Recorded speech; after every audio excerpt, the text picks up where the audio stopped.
이 박순자 후보, 이 김남국 후보에 대해서 마타도어를 펼친 그 박순자 후보에 대한 소식을 좀 전해드리려고 하는데요. 정말 이 과거를 보시면 정말 충격적이라서 뭐라 말이 안 나옵니다.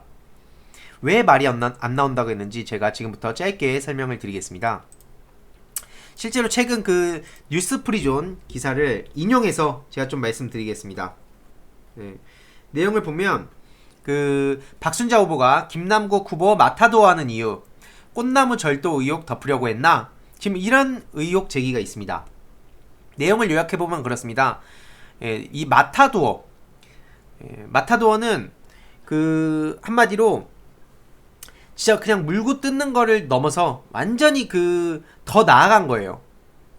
그 목적이 바로 이 도배와 자신의 비리 물타기로 보인다는 건데요.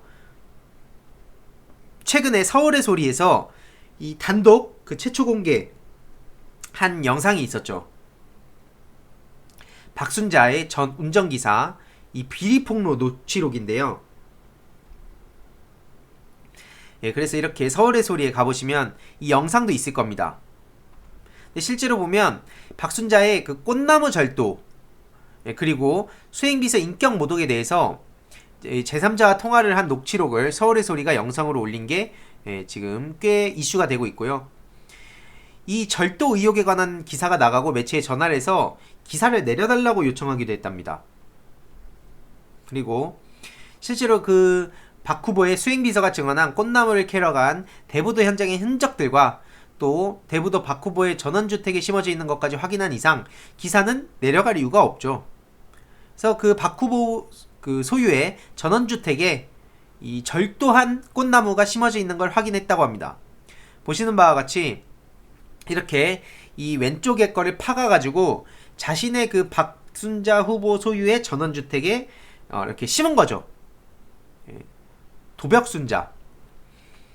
그래서 비가 와도 마음에 드는 꽃이나 나무를 보면 공모 수행 중에도 캐오라고 지시했다는 것, 그리고 운전기사 수행비서로 일하면서 배운 건 도둑질밖에 없었다고 폭로한 바도 있습니다. 게다가 인격적으로 비하하는 일도 다분히 있었다고 폭로했는데요.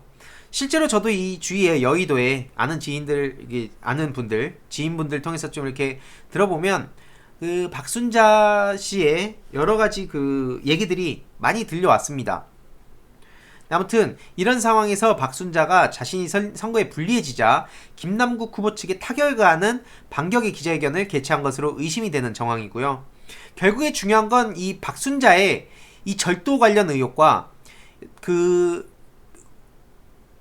운전기사의 폭로, 이런 소식들, 이게 훨씬 더 중요하고 굉장히 심각한 겁니다. 근데 지금 그거를 계속 어떻게든 덮으려고 하고 있는데요. 그러면서 실제로 그 과거에 또 어떤 망언들을 했는지 좀 보면요. 그 박순자가 2018년에 이런 말을 했습니다. 한국당 터치 있었지만 성폭력은 없어. 이게 무슨 내용이었냐면요.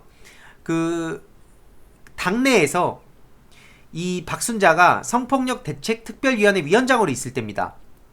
당내에 모 후보가 이 성폭행 논란이 터졌는데 그냥 그 터치, 그냥 술자리 합석에서 있었던 일들이라면서 그 주장을 해가지고 논란이 커진 거예요.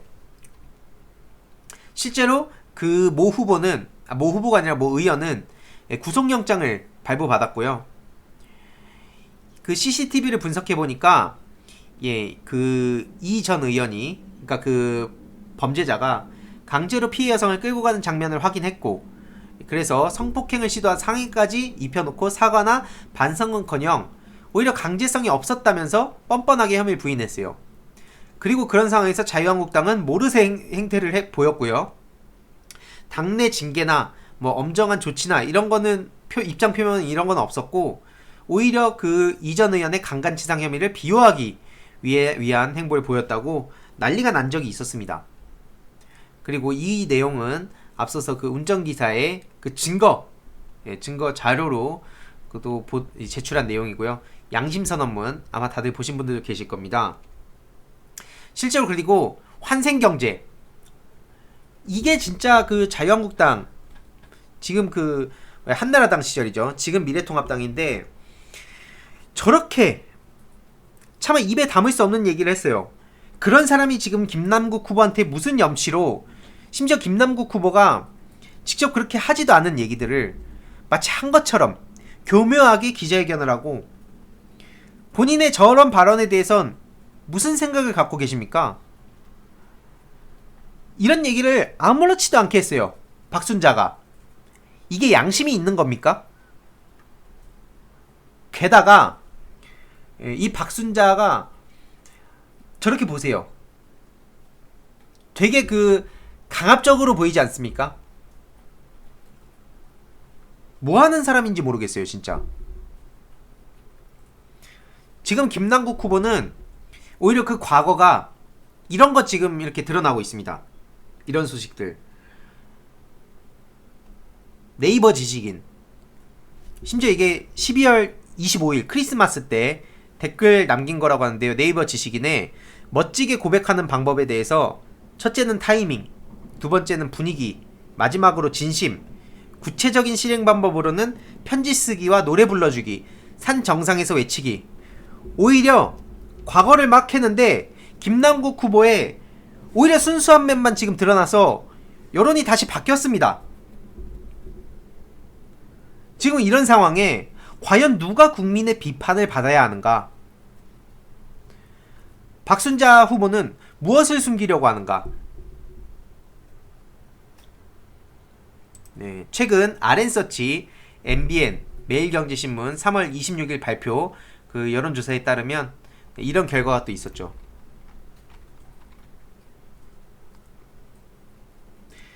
그러니까 한마디로 다급해지면, 특히나 선거를 앞두고 뭔가 조급해지고 뭔가를 꼭 이겨야 되니까 필사적으로 노력을 하는 건 전 인정합니다. 뭐 밤을 새든 본인을 열심히 어필하든. 근데 그게 아니라, 물론 상대방이 잘못한 게 있으면 비판은 해야 되겠죠. 하지만 본인의 과거도 돌아보지 않은 채 저렇게 염치도 없이, 심지어 더 말도 안 되는 발언들을 했던 그런 사람이 과연, 진짜 저는 정말 염치 없다고 생각합니다. 오히려 김남국 후보의 그 순박한 네이버 지식인 댓글에 성직글이 막 몇백 개가 달리고 있어요. 산 정상에서 외치기, 복권 당첨되게 해달라는 댓글도 막 달리고 있습니다. 크리스마스 날 그 댓글 단 거예요. 오히려 과거의 발언들을 보면 김남국 후보가 너무 순수하고 재미없어서 사퇴하라고, 그냥 나가라고, 그 방송에서 하차하라고, 그런 얘기들이 있었습니다. 근데 박순자 후보는 환생경제, 차마 입에 담을 수도 없는 남성들을 깎아내리고 혐오하는 그런 발언들을 했습니다. 과연 누가 더 크게 잘못했고, 또 게다가 꽃나무 절도 의혹, 이런 거. 과연 이런 거에 있어서 또 언론은 왜 그렇게 침묵하고 있는지를 묻고 싶어요. 신나게 언론에서는 정말 신나가지고 마치 김남국 후보가 그런 발언을 한 것처럼 엄청나게 큰 잘못을 한 것처럼 몰아가는데, 박순자 후보의 그 환생경제 내용은 외면하십니까? 왜 이런 건 안 다루냐는 거예요. 언론이 뭔가 잘못한 게 있으면 비판을 하고 감시도 하고 그럴 수 있다고 합니다. 근데 아니 어떻게 저렇게 뻔뻔하게 더 말도 안 되는 짓을 벌인 사람에 대해서는 침묵해주고 감싸주고 외면해주는지, 저는 언론개혁이 그래서 굉장히 시급하다고 생각합니다.